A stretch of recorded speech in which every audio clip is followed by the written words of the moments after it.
ముఖ్యమంత్రి మహిళా రోజ్గార్ యోజన లబ్దిదారులతో ప్రధానమంత్రి వర్చువల్గా ముచ్చటించారు. ఈ సందర్భంగా మాట్లాడుతూ ఆయన ఒక మహిళకు ఉపాధి అవకాశం కల్పించి తన సొంత వ్యాపారం ప్రారంభించినప్పటికీ ఆమె కలలకు రెక్కలు వస్తాయని అన్నారు.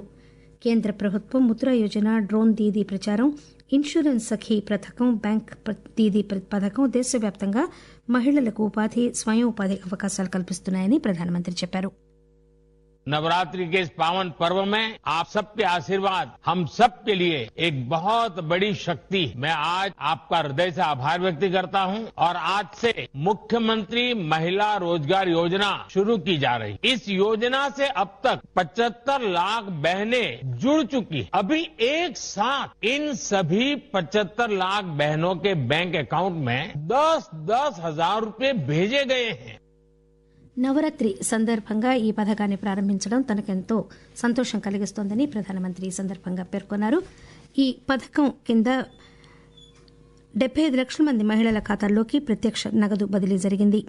ముఖ్యమంత్రి నితీష్ కుమార్ నేతృత్వంలో మహిళల కోసం తీసుకుంటున్న అనేక సంక్షేమ చర్యల్లో భాగంగా ఈ పథకాన్ని ప్రారంభిస్తున్నారు. ఈ రోజు 7,500 కోట్ల రూపాయలను మహిళల ఖాతాల్లో ప్రధానమంత్రి వర్చువల్గా జమ చేశారు. ఈ లబ్దిదారులతో ముచ్చటించారు. మహిళలకు సాధికారత కల్పించి వారి కుటుంబాలకు స్వావలంబన కల్పించేందుకు ఈ పథకం ప్రారంభిస్తున్నారని, ఇందుకు సంబంధించి ఉపాధి కనుక సరైన దిశలో ప్రగతి కనబరిస్తే లబ్దిదారులకు అదనంగా 2 లక్షల రూపాయల వరకు ఆర్థిక సహాయం అందిస్తామని బీహార్ ప్రభుత్వం తెలియజేసింది. స్వయం ఉపాధి, జీవనోపాధి అవకాశాల ద్వారా మహిళా సాధికారత లక్ష్యంగా ఈ పథకం పనిచేస్తుంది. రాష్టంలో ప్రతి కుటుంబంలోనూ ఒక మహిళకి ఈ పథకం కింద ఆర్థిక సహాయం అందిస్తారు. భారత వైమానిక దళం ఈరోజు తనకు చిరకాలంగా సేవలందించిన MiG-21 యుద్ద విమానాలకు వీడ్కోలు పలుకుతుంది. చండీగఢ్లో జరిగే ఒక కార్యక్రమంలో 60 ఏళ్ల పాటు దేశానికి సేవలందించిన యుద్ద విమానానికి వీడ్కోలు పలకనున్నారు. ఈ కార్యక్రమంలో రక్షణ మంత్రి రాజ్నాథ్ సింగ్ ముఖ్య అతిథిగా పాల్గొంటారు. రక్షణ సిబ్బంది ప్రధానాధికారి జనరల్ అనిల్ చౌహాన్, సైనిక దళాల ప్రధానాధికారి జనరల్ ఉపేంద్ర ద్వివేది, మాజీ వైమానిక దళ ప్రధానాధికారి ఎయిర్ మార్షల్ విఆర్ చౌదరి ఈ కార్యక్రమానికి హాజరవుతారు. MiG-21 భారత వైమానిక దళంలో ప్రధాన యుద్ద విమానాల్లో ఒకటని, అనేక తరాల పాటు అనేక యుద్దాల్లో అత్యంత సమర్థవంతంగా విజయానికి దోహదం చేసిందని రక్షణ మంత్రిత్వ శాఖ ఈ సందర్భంగా జారీ చేసిన ఒక ప్రకటనలో పేర్కొంది. న్యూఢిల్లీలో రాష్టపతి భవన్ సాంస్కృతిక కేంద్రంలో ఈ రోజు జరిగిన కార్యక్రమంలో రాష్టపతి ద్రౌపది ముర్ము ప్రతిష్టాత్మక జాతీయ జియో సైన్స్ పురస్కారాలను 2024 సంవత్సరానికి గాను ప్రదానం చేశారు. మన దేశంలో అత్యంత పురాతనమైన ప్రతిష్టాత్మకమైన పురస్కారాల్లో ఒకటైన నేషనల్ జియో సైన్స్ పురస్కారాలను రాష్టపతి ప్రదానం చేసిన అనంతరం పురస్కార గ్రహీతలకు శుభాకాంక్షలు తెలియజేస్తూ జియో సైన్సెస్ రంగంలో వారి అంకితభావం, సృజనాత్మకత, విశిష్ట సేవలకు గుర్తింపుగా ఈ పురస్కారాలు ఇస్తున్నారని తెలియజేశారు. ఖనిజాలు మానవ నాగరికత అభివృద్దిలో కీలకమైన పాత్ర పోషించాయని, పరిశ్రమలకు ప్రధాన ఆధారంగా ఉన్నాయని రాష్టపతి ఈ సందర్భంగా అన్నారు. పారిశ్రామీకరణ అనేది బొగ్గు, ఇనుము లేకుండా సాధ్యం కాదని రాష్టపతి తన సందేశంలో పేర్కొన్నారు. సోనం వాంగ్చుక్కి చెందిన స్వచ్ఛంద సంస్థ విదేశీ మారక నిధుల FCRA సర్టిఫికెట్ను కేంద్ర హోంమంత్రిత్వ శాఖ రద్దు చేసింది. విదేశీ వాటా నియంత్రణ చట్టం ఉల్లంఘించి 2021-22లో సోనం వాంగ్చుక్ 3.5 లక్షల రూపాయలను తమ సంస్థ FCRA ఖాతాలో జమ చేశారని, ఈ స్వచ్ఛంద సంస్థకు స్వీడన్కి చెందిన ఒక దాతృత్వ సంస్థ నుంచి 4,93,205 రూపాయలు కూడా లభించాయని హోంమంత్రిత్వ శాఖ తెలియజేసింది. వలస, వాతావరణంలో మార్పులు, ఆహార భద్రత, సార్వభౌమత్వానికి సంబంధించిన విద్యా కార్యక్రమాలకు గాను స్వీడిష్ దాత ఈ విరాళాన్ని ఇచ్చారని, అయితే దేశ సార్వభౌమత్వంపై జరిగే ఎటువంటి కార్యకలాపాలకు గాను విదేశీ విరాళాలు తీసుకోవడం అనేది అనుమతించే ప్రసక్తి లేదు కనుక FCRA సర్టిఫికెట్ను రద్దు చేస్తున్నామని హోంమంత్రిత్వ శాఖ పేర్కొంది. దేశం నేడు ప్రపంచంలోనే 3వ అతిపెద్ద స్టార్టప్ పర్యావరణ వ్యవస్థగా మారిందని, అనేక స్టార్టప్లు ఆహార, వ్యవసాయ రంగాల్లో పనిచేస్తున్నాయని చెప్పారు. గత 10 ఏళ్లలో దేశంలో 25 కోట్ల మంది పేదరికాన్ని అధిగమించారని మోదీ చెప్పారు. AI, ఈ-కామర్స్, డ్రోన్లు, యాప్ల వంటి సాంకేతికతలు ఈ రంగంలోకి విలీనమవుతున్నాయని, రిటైల్, ప్రాసెసింగ్ పద్ధతులను మారుస్తున్నాయని మోదీ చెప్పారు. చిన్న రైతులు మార్కెట్లో ప్రధాన శక్తిగా మారుతున్నారని, వారికి సహాయం చేయడానికి ప్రభుత్వం అనేక విధానాలను లక్ష్యంగా పెట్టుకుందని కూడా చెప్పారు. మన దేశం ఊహించిన దానికంటే 6 సంవత్సరాల ముందుగానే 20% బయోఫ్యూయల్ బ్లెండింగ్ లక్ష్యాన్ని సాధించిందని కేంద్ర పెట్రోలియం సహజ వాయు శాఖ మంత్రి హర్దీప్ సింగ్ పురి చెప్పారు. న్యూఢిల్లీలో నిన్న జరిగిన వరల్డ్ హైడ్రోజన్ ఇండియా సదస్సులో ప్రసంగిస్తూ మంత్రి 2030 నాటికి 5 మిలియన్ టన్నుల గ్రీన్ హైడ్రోజన్ ఉత్పత్తి సామర్థ్యాన్ని సాధించాలని మన దేశం లక్ష్యంగా పెట్టుకుందన్నారు. ప్రధానమంత్రి నరేంద్ర మోదీ బీహార్లో ముఖ్యమంత్రి మహిళా రోజ్గార్ యోజన కింద 75 లక్షల మంది మహిళల ఖాతాల్లోకి 10,000 రూపాయల చొప్పున ఈరోజు బదిలీ చేశారు. న్యూఢిల్లీ నుంచి వర్చువల్గా వీడియో కాన్ఫరెన్స్ ద్వారా ప్రధానమంత్రి బదిలీ జరిపారు. ఈ పథకం బీహార్లో త్వరలో శాసనసభ ఎన్నికలు జరగనున్న నేపథ్యంలో ప్రాముఖ్యత సంతరించుకుంది. ఉగ్రవాదంపై పోరాటం చేసేవారు అంతర్జాతీయ సమాజానికి సేవ చేస్తున్నట్లని విదేశీ వ్యవహారాల మంత్రి డాక్టర్ ఎస్ జయశంకర్ అన్నారు. న్యూయార్క్లో G20 విదేశాంగ మంత్రుల సమావేశంలో ఆపరేషన్ సింధూర్ గురించి వివరిస్తూ డాక్టర్ జయశంకర్ ఉగ్రవాదం అభివృద్దికి శాంతికి పెనుముప్పని పేర్కొన్నారు. It is imperative that the world display neither tolerance nor accommodation to terrorist activities.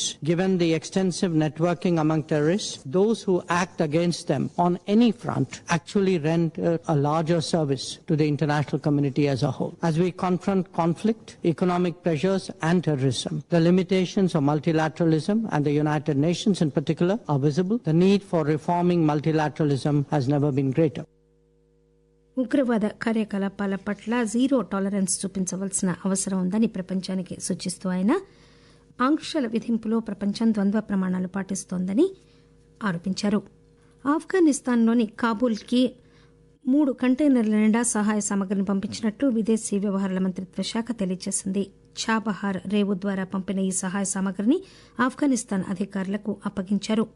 ఇటీవల ఆ ప్రాంతంలో భూకంపం సంభవించిన నేపథ్యంలో భారత్ ఆఫ్ఘనిస్తాన్కు మానవతా సహాయంలో భాగంగా ఆహార పదార్థాలు, వాటర్ ప్యూరిఫైయర్లు, ప్రోటీన్ పౌడర్, టిన్ షీట్లు, స్లీపింగ్ బ్యాగ్లు మొదలైన వాటిని సహాయ సామగ్రి కింద తరలించింది. దేశవ్యాప్తంగా 98,000 ప్రదేశాల్లో BSNL 4G స్టాక్ను ఈరోజు అమలుస్తున్నట్టు కేంద్ర కమ్యూనికేషన్ శాఖ మంత్రి జ్యోతిరాదిత్య సింధియా ప్రకటించారు. ప్రధానమంత్రి నరేంద్ర మోదీ రేపు ఈ 4G స్టాక్ను ప్రారంభిస్తారని న్యూఢిల్లీలో విలేకరులతో మాట్లాడుతూ ఆయన తెలియజేశారు. India is now the 5th country and the 6th company to produce telecom equipment in the history of the world. This big change was pushed, pioneered and catalyzed by none other than Prime Minister Narendra Modi ji. In 2020, he took a very bold decision when tenders had been put out for 4G equipment that instead of purchasing foreign equipment, we will produce our own 4G stack in India. ప్రపంచ పెట్టుబడిదారులు ముఖ్యంగా ఆహార రంగంలోని వారు భారత్ వైపు ఆశావాదంతో చూస్తున్నారని ప్రధానమంత్రి నరేంద్ర మోదీ అన్నారు. నిన్న న్యూఢిల్లీలో జరిగిన వరల్డ్ ఫుడ్ ఇండియా 2025 కార్యక్రమంలో ప్రసంగిస్తూ మోదీ బలమైన దేశీయ డిమాండ్ భారతదేశానికి పోటీతత్వాన్ని ఇస్తుందని, పెట్టుబడిదారులకు ఇదొక ఇష్టమైన గమ్యస్థానంగా మారుస్తుందని పునరుద్ఘాటించారు.